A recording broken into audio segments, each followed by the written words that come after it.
Hello guys, so today's topic is going to be the unacceptable sacrifice. We're going to be reading from 1 Samuel 15. It's a long chapter, so yeah, let's get to it. So one day Samuel said to Saul, "It was the Lord who told me to anoint you as king of his people, Israel. Now listen to this message from the Lord. This is what the Lord of heaven's army has declared. I have decided to settle accounts with the nations of Amalek for oppressing Israel when they came from Egypt. Now go and completely destroy the entire Amalekite nation, men, women, children, babies, cattle, sheep, goats, camels, and donkeys." All right. So that is an instruction from the Lord himself, of course. Now let us see what Saul does. We're going to go down to verse 7, and it says, "Then Saul slaughtered the Amalekite from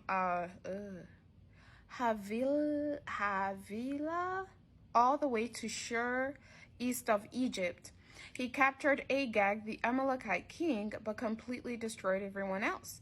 Saul and his men spared Agag's life and kept the best of the sheep and goats, the cattle, the fat calves, the lambs, everything in fact that appealed to them. They destroyed only what was worthless or poor of quality." Now, if we're going to recap, God said, go and destroy every single thing, right? The people and the animals, every single thing in sight. Saul, however, decided not to kill the king, and he also decided not to keep the cattle, not to kill the cattle, or what they found was worthy, right? So they kept the animals. But yeah. So then, God reveals to Samuel what Saul had done. And then Samuel is talking to the Lord. He cries, all night. And then he goes on to meet Saul, right? Verse 13 says, "When Samuel finally found him, Saul greeted him cheerfully. 'May the Lord bless you,' he said. 'I have carried out the Lord's command.'" Wait a minute, sir. You just disobeyed the Lord. What do you mean you've carried out the Lord's command, right? And then Samuel says, "Then what is all the bleating of sheep and goats and the lowing of cattle I hear?" 15. "It is true that the army spared the best of the sheep, goats, cattle," Saul admitted, "but they're going to sacrifice them to the Lord your God. We have destroyed everything else." Now, take a look at what Saul just did, right? God told him to go and destroy everything, but he said, "You know what? I'm just going to obey part of this instruction, or I'm just going to do."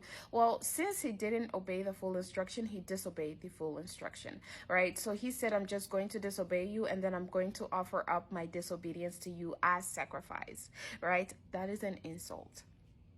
And then Samuel says, "Stop. Listen to what the Lord told me last night." "What did he tell you?" "Although you may think little of yourself, are you not the leader of the tribe of Israel? The Lord has anointed you king of Israel, and the Lord sent you on a mission and told you, 'Go and completely destroy the sinners, the Amalekites, until they're dead.' Why haven't you obeyed?" Right? We're just going to jump to verse 22.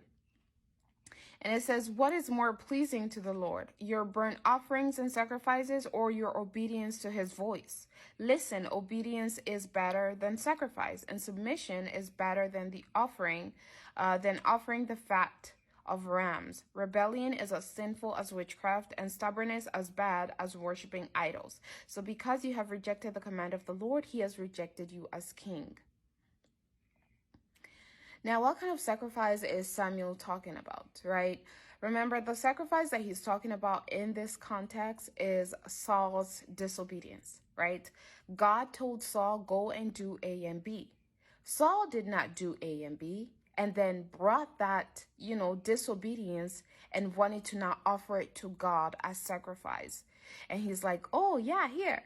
I didn't obey you, but oh, here it is. You can take this as worship." And God does not like that. God prefers that you obey him rather than offer a sacrifice. God wants your obedience. And so if God says do something, just do it, right? If he says go somewhere, go.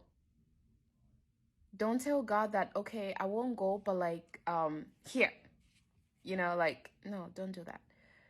Don't do that. God prefers your obedience over your sacrifice. And